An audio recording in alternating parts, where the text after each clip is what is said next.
അവർ വിശ്വസിക്കാനാകാതെ നിന്നു. ജ്വാല തിരിഞ്ഞു നിന്നൊന്ന് ചിരിച്ചു കാണിച്ചു. അർജുനോട് നേരത്തെ സൂചിപ്പിച്ചതുകൊണ്ട് അവനത്ര ഞെട്ടലുണ്ടായില്ല. ഒരു നിമിഷത്തെ അന്താളിപ്പിന് ശേഷം ദിവാകർ പെട്ടെന്ന് അവരെ ഉള്ളിലേക്ക് ക്ഷണിച്ചു. ലേഖ അവർക്ക് കുടിക്കാൻ ജ്യൂസും കുറച്ച് പലഹാരങ്ങളും കൊണ്ടുവച്ചു. ആദ്യം എല്ലാവരെയും ഞാനൊന്ന് പരിചയപ്പെടുത്താം. ഞാൻ ജയപ്രതാപ് റാണ. എൻ്റെ ഭാര്യ ഉമാദേവി ഇങ്ങോട്ട് വന്നിട്ടില്ല കേട്ടോ. യാത്രയൊക്കെ കുറച്ച് പ്രയാസമാണ്. എനിക്ക് 3 മക്കളാണ്, ഒരാണും 2 പെണ്ണും.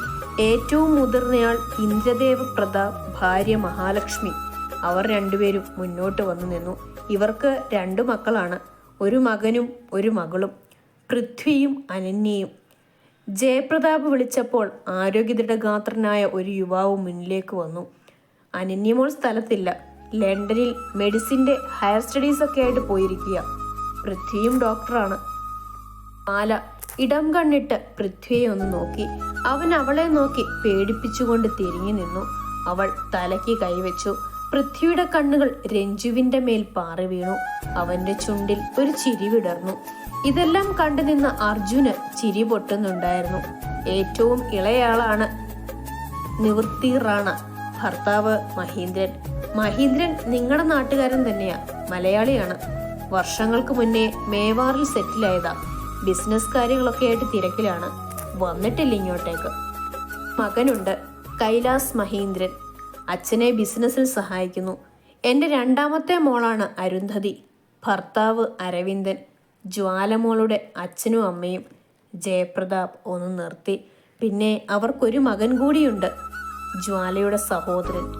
ജ്വാലയുടെ കണ്ണിൽ നിന്ന് ഒരു തുള്ളി കണ്ണുനീരാണെന്ന് നിലത്തേക്ക് പതിച്ചു. ദിവാകറും ലേഖയും രഞ്ജുവും പരസ്പരം നോക്കി. അവളുടെ മനോവ്യഥ മനസ്സിലാക്കിയെന്നാവണം അർജുൻ അവളുടെ കൈകളിലേക്ക് അവന്റെ വിരലുകൾ കോർത്തു പിടിച്ചു, ഒരു വാഗ്ദാനം പോലെ. അത് കണ്ട പൃഥ്വിയുടെ ചുണ്ടിന്റെ ഒരു കോണിൽ ചെറിയ ചിരി വിടർന്നു. അവൻ അടുത്ത നിമിഷം തന്നെ അത് മറച്ച് ഗൗരവത്തിൽ തന്നെ നിന്നു.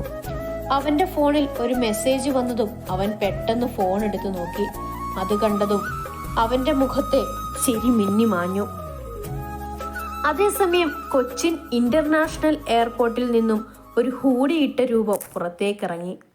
തലയിലെ ഹൂഡിയൊന്നു മാറ്റി ആ രൂപം തല കുടഞ്ഞതും സിൽക്ക് പോലെ നീണ്ടു മനോഹരമായ മുടി കെട്ടഴിഞ്ഞു വീണു. അവളുടെ മുഖം കണ്ടവർ ആ ഭംഗിയിൽ മതിമറന്നു നിന്നുപോയി. അവൾ കയ്യിലിരുന്ന ഫോൺ പോക്കറ്റിലിട്ടിട്ട് ഒന്ന് കഴുത്ത് തിരിച്ചുകൊണ്ട് കൈകൾ മേലേക്കുയർത്തി ഞൊട്ടയിട്ടു. ചുറ്റുമുള്ള ആളുകളുടെ നോട്ടം കണ്ടതും അവളുടെ ചുണ്ടുകളിൽ ചിരി വിടർന്നു. അവൾ ചുറ്റും നോക്കി. അപ്പോഴാണ് അവളുടെ പേര് വെച്ച കാർഡ് കണ്ടത്. പിടിച്ചിരുന്ന ഡ്രൈവറിന്റെ മുന്നിലേക്ക് അവൾ ചെന്നു. അവളുടെ രൂപം കണ്ട മാത്രയിൽ അയാളും വായ തുറന്നു നിന്നുപോയി. Hello mister. അവൾ അയാളുടെ മുഖത്തിന് മുന്നിലൂടെ കൈവീശി. അയാൾ പെട്ടെന്ന് ഞെട്ടി. ഓ സോറി, അനന്യമം? അയാൾ വെപ്രാളത്തോട് ചോദിച്ചു. യെസ്, ഞാൻ തന്നെയാ.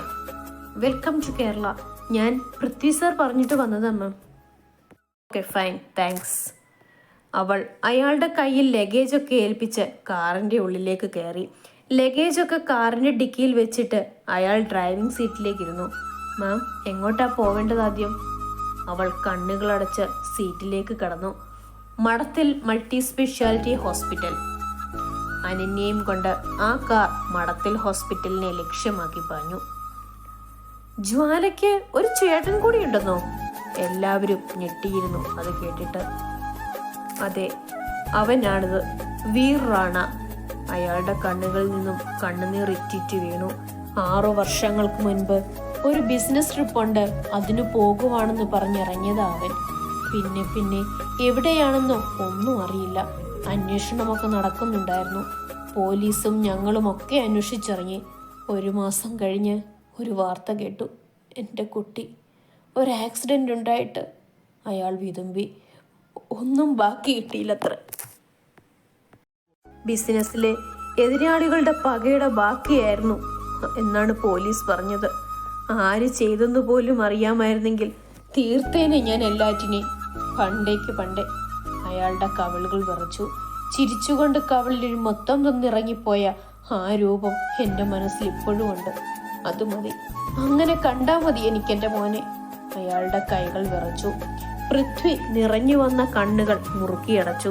പുറമേ ഗൗരവം നിറഞ്ഞു നിൽക്കുന്ന, എന്നാൽ അതിനുള്ളിൽ പ്രക്ഷുബ്ധമായ ഒരു സാഗരം ഒളിപ്പിച്ച ആ വൃദ്ധന് നേർക്ക് ജ്വാല അവളുടെ വിതുമ്പുന്ന ചുണ്ടുകൾ കടിച്ചു പിടിച്ചുകൊണ്ട് നോക്കി. എല്ലാവരുടെയും കണ്ണുകൾ കലങ്ങിയിരുന്നു. എന്നാൽ ഒരാളിൽ മാത്രം എന്തെന്നില്ലാത്ത ക്രൂരമായ ആനന്ദവും പകയും പുച്ഛവും കലർന്ന ഭാവമായിരുന്നു. നേരം വൈകിയില്ലേ, ഇനി ഭക്ഷണം കഴിച്ചിട്ട് സംസാരിച്ചാലോ? അവിടെ തങ്ങി നിന്ന ദുഃഖപൂർണമായ അന്തരീക്ഷത്തിൽ നിന്നൊന്ന് മാറ്റം വരുത്താനെന്നവണ്ണം ദിവാകർ പറഞ്ഞു. അതേസമയം ജ്വാല അർജുനെയും കൊണ്ട് അവരുടെ മുറിയിലേക്ക് നടന്നു. ഉള്ളിലേക്ക് കയറിയതും അവൾ കതകടച്ചു കുറ്റിയിട്ടു. മെല്ലെ പിന്നിൽ നിന്ന് അർജുനെ കൈകൾ കൊണ്ട് വരിഞ്ഞു മുറുക്കി അവന്റെ ചുമലിൽ അവൾ മുഖം ചേർത്ത് വെച്ചു. അവന്റെ ഷർട്ട് അവളുടെ കണ്ണീര് വീണു കുതിർന്നു. അവൻ അവളെ അവന്റെ നേർക്ക് പിടിച്ചു നിർത്തി. അവളുടെ താടിയിൽ പിടിച്ചെന്നുയർത്തി. ആകെ ചുവന്നു കലങ്ങിയ കണ്ണുകളും മുഖവും അവനിലും വേദന പടർത്തി. അവൻ അവളെ ചേർത്ത് പിടിച്ചു. സോറി ഞാൻ ഭയ്യ. കണ്ണുകൾ താഴ്ത്തി ജ്വാല പറഞ്ഞു തുടങ്ങിയതും അർജുൻ അവന്റെ കൈകൾ അവളുടെ ചുണ്ടുകൾക്ക് മുകളിലേക്ക് വെച്ചു. വേണ്ട, എനിക്കറിയാം. അവൻ അവളുടെ തലയിലൊന്ന് തഴുകി. അവളെയും കൊണ്ട് അവൻ ബെഡിലേക്ക് കിടന്നു. അവന്റെ സ്നേഹച്ചൂടിലേക്ക് അവൾ പറ്റിച്ചേർന്ന് കിടന്നു, ഏറെ പ്രണയത്തോടെ. ആ കാർ ഹോസ്പിറ്റലിന്റെ ഉള്ളിലേക്ക് കടന്നു. അവൾ കയ്യിലെ ഡോക്യുമെന്റ്സ് അടങ്ങിയ ഫയൽ എടുത്തുകൊണ്ട് മാനേജിംഗ് ഡയറക്ടറുടെ മുറിയിലേക്ക് നടന്നു. പക്ഷേ അവിടെ ഔട്ട് ബോർഡ് വെച്ചിരുന്നു. ഇതുവരെ വന്നില്ലേ? അവൾ കൈകൾ കൂട്ടിത്തിരുമി അങ്ങോട്ടും ഇങ്ങോട്ടും നടന്നു. അപ്പോൾ അതുവഴി പോയ ഒരു ഡോക്ടർ അവളുടെ നടപ്പ് കണ്ട് നേരെ അടുത്തേക്ക് ചെന്നു. ഹേ കുട്ടിയാരാ, എന്താ ഇവിടെ നിൽക്കുന്നത്? അത് കേട്ട് അനന്യ തിരിഞ്ഞു നോക്കി. ഡോക്ടർ, MD ഇപ്പോ എവിടേക്ക് എപ്പോൾ എത്തുമെന്നറിയാമോ? ഓഫീസിൽ നോക്കിയിട്ട് കാണുന്നില്ല. ഓ യെസ്, സാറിൻ്റെ കാര്യം അറിയില്ല എങ്ങനെയാണെന്ന്. എന്താ കാര്യം? I am doctor Ananya. Assistant സർജനായിട്ട് ഇവിടെ ജോയിൻ ചെയ്യാൻ വന്നതാണ്. ഇന്നാണ് ഞാൻ എബ്രോഡിൽ നിന്ന് എത്തിയത്. ആ, പ്രശാന്ത് ഡോക്ടറുടെ പകരം വന്നയാളാണല്ലേ? Good, nice to meet you. ഞാൻ ഡോക്ടർ വിനി, ഗൈനക്കാണ്. അവൾ പുഞ്ചിരിച്ചു. 1 സെക്കൻഡ്, ഞാൻ സാറിനെ ഒന്ന് വിളിച്ചു നോക്കട്ടെ. Thank you doctor. Hey, it's fine. Doctor Vinay phone എടുത്ത് കുറച്ചു മാറി നിന്നു. അല്പനേരം കഴിഞ്ഞ് വിനയ് കോൾ കട്ട് ചെയ്ത് തിരിച്ച് അനന്യയുടെ അടുത്തേക്ക് വന്നു. എന്തായി ഡോക്ടർ? MD വിളിച്ചിട്ട് കിട്ടുന്നില്ല. ഞാൻ ഈ ഹോസ്പിറ്റലിന്റെ ഓണർ ദിവാകർ സാറിനെ വിളിച്ചു. അദ്ദേഹത്തിന്റെ മകൻ തന്നെയാ MD. രഞ്ജിത്ത് സാർ ഉടനെ ഇവിടെ എത്തും. ഡോക്ടർ ഇവിടെ വെയിറ്റ് ചെയ്താൽ മതി. ഓക്കെ, ഞാൻ ചെല്ലട്ടെ, എനിക്കിപ്പോൾ ഡ്യൂട്ടി ഉണ്ട്. അപ്പോൾ കാണാം. ഓക്കെ ഡോക്ടർ, കാണാം. വിനയ് ലിഫ്റ്റ് വഴി താഴേക്ക് ചെന്നു. അനന്യ അവിടെ കണ്ട സ്റ്റീൽ ചെയറിലേക്കിരുന്ന് കണ്ണുകൾ അടച്ചു. രഞ്ജു, എന്താ അച്ഛാ? എടാ, നീ നമ്മുടെ ഹോസ്പിറ്റൽ വരെ ഒന്ന് പോയിട്ട് വരാവോ? എന്താ കാര്യം? ഒരു ഡോക്ടർ ചാർജ് എടുക്കാൻ വന്നിട്ടുണ്ട്. Doctor Ananya, she's N expert surgeon. ഇവിടെ അസിസ്റ്റന്റ് സർജനായി ജോയിൻ ചെയ്യാൻ എത്തിയിട്ടുണ്ട്. നീ ഒന്ന് ചെന്ന് വെരിഫൈ ചെയ്ത് അപ്പോയിൻമെന്റ് ഓർഡർ വാങ്ങി ബാക്കി കാര്യങ്ങളൊക്കെ സെറ്റ് ചെയ്യണം. നിനക്ക് ആളെ അറിയാൻ വഴിയില്ല. ഞാൻ അന്ന് ഇത് ഹാൻഡിൽ ചെയ്തത്. ശരി അച്ഛാ, ഞാൻ പോയിട്ട് വരാം. രഞ്ജു പെട്ടെന്ന് തന്നെ വേഷം മാറി അവന്റെ കാറിൽ കയറി ഹോസ്പിറ്റലിലേക്ക് പോയി. ഇതൊക്കെ കണ്ട് പൃഥ്വി ഒരു ചെറു പുഞ്ചിരിയോടെ അടുത്ത് നിൽപ്പുണ്ടായിരുന്നു. മോൻ ഇവിടെ ഉണ്ടായിരുന്നോ? അവൻ ഈ ബിസിനസ് ഒന്നും വലിയ താല്പര്യമില്ലെന്നേ. ആകെ ഒരു ഇൻട്രസ്റ്റ് കാണിച്ചിട്ടുള്ളത് ഈ ഹോസ്പിറ്റലിൽ മാത്രമാണ്.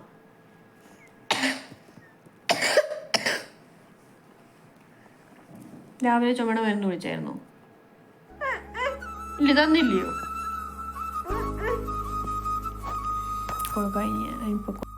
എല്ലാം ശരിയാവും അങ്കിൾ. ഈ കാലത്ത് ലാഭം മാത്രം ലക്ഷ്യം വെക്കാതെ ഹോസ്പിറ്റൽ നടത്തിക്കൊണ്ട് പോകണമെങ്കിൽ അതൊരു വലിയ കാര്യം തന്നെയാണ്. അവൻ അവിടെ നിന്നും മാറി ഫോൺ എടുത്ത് ഒരു നമ്പറിലേക്ക് മെസ്സേജ് അയച്ചു. ഹേ ബേബി ഡോൾ ഈസ് കമ്മിങ്. വിരഹകാലത്തിന് വിട, ഇനി ശിവനാൽ പാർവതി പരിണയം. മറുപുറത്ത് ആ മെസ്സേജ് കണ്ട് അവളുടെ കണ്ണുകൾ പ്രണയം കൊണ്ട് കുളിർന്നു. ചുണ്ടിൽ ഒരു ചെറു പുഞ്ചിരി വിടർന്നു. അവൾ ഫോൺ എടുത്തു വെച്ചു. അല്ല ഭയ്യ, വിരഹം ഇവിടെ തീരുന്നു. ഇനി തപസ്സാണ്. പ്രിയപ്പെട്ടവരെ സ്വന്തമാക്കാനുള്ള ഈ പ്രണയിനിയുടെ പ്രണയ തപസ്. പാർവതി പരിണയത്തിലേക്കുള്ള ആദ്യ ചുവടുവയ്പ് മാത്രമാണിത്. അവളുടെ ചുണ്ടുകൾ മന്ത്രിച്ചു. അപ്പോഴേക്കും രഞ്ജുവിൻ്റെ കാർ ഹോസ്പിറ്റലിനുള്ളിലേക്ക് കയറിയിരുന്നു. അപ്പോഴേക്കും അവൻ കാറിൽ നിന്നും പുറത്തേക്കിറങ്ങി. ആരാണാവോ അച്ഛൻ ഇത്രയും പുകഴ്ത്തി പറയണമെങ്കിൽ കക്ഷി ഒരു ബ്രില്യൻ്റ് ഡോക്ടർ തന്നെയാണെന്ന് ഉറപ്പ്. അവൻ ധൃതിയിൽ ലിഫ്റ്റ് കയറി 4th ഫ്ലോർ പ്രസ് ചെയ്തു. Good afternoon sir. രഞ്ജു തിരിഞ്ഞു നോക്കിയപ്പോഴാണ് തൻ്റെ ഒപ്പം മറ്റൊരാൾ കൂടെ ഉള്ളത് കണ്ടത്. Good afternoon doctor. Your name? Nandana. Okay. Nandana ആ നേരത്ത് ഫോൺ എടുത്തൊരു മെസ്സേജ് അയച്ചു. രഞ്ജു, നിന്റെ കക്ഷി എത്തിയിട്ടുണ്ട്. 4th ഫ്ലോറിലേക്കാ. പുള്ളി എന്താ ഗ്ലാമർ ആടി. മറുപുറത്ത് ആ മെസ്സേജ് കണ്ട് ഡോക്ടർ അഞ്ജലി ഒന്ന് ചിരിച്ചു. പെട്ടെന്ന് തന്നെ സ്റ്റെതസ്കോപ്പും കോട്ടുമൂരി വെച്ച് റൂമിന് പുറത്തേക്ക് ഇറങ്ങി. Lift 4th ഫ്ലോറിലെത്തിയിരുന്നു. രഞ്ജു വേഗം MDയുടെ റൂം ലക്ഷ്യമാക്കി നടന്നു. രഞ്ജിത്ത് MDയുടെ ക്യാബിൻ്റെ അടുത്തേക്ക് എത്താറായതും അനന്യ അത് കണ്ട് എഴുന്നേറ്റ് നിന്നു. അവൻ വരുന്നത് കണ്ട അഞ്ജലി വേഗം മറുവശത്തു കൂടി നടന്നു വന്നു. Good afternoon Ranjith sir. തൻ്റെ മുന്നിൽ വശ്യത നിറഞ്ഞ ചിരിയോടെ നിൽക്കുന്ന അഞ്ജലിയെ കണ്ട് അവൻ നെറ്റിച്ചൊളിച്ചു. Good afternoon. എവിടെയായിരുന്നു ഇത്രയും നാൾ സാറ്? കുറേ നാളായി കാണാനില്ലായിരുന്നല്ലോ. അവൻ്റെ മനസ്സിൽ ആ ദിവസത്തെ ഓർമ്മകൾ ഇരച്ചു കയറാൻ തുടങ്ങി. അതിൻ്റെ ഫലമായി അവൻ്റെ മുഖം ചുവന്നു കയറി, ഞരമ്പുകൾ വലിഞ്ഞു മുറുകി.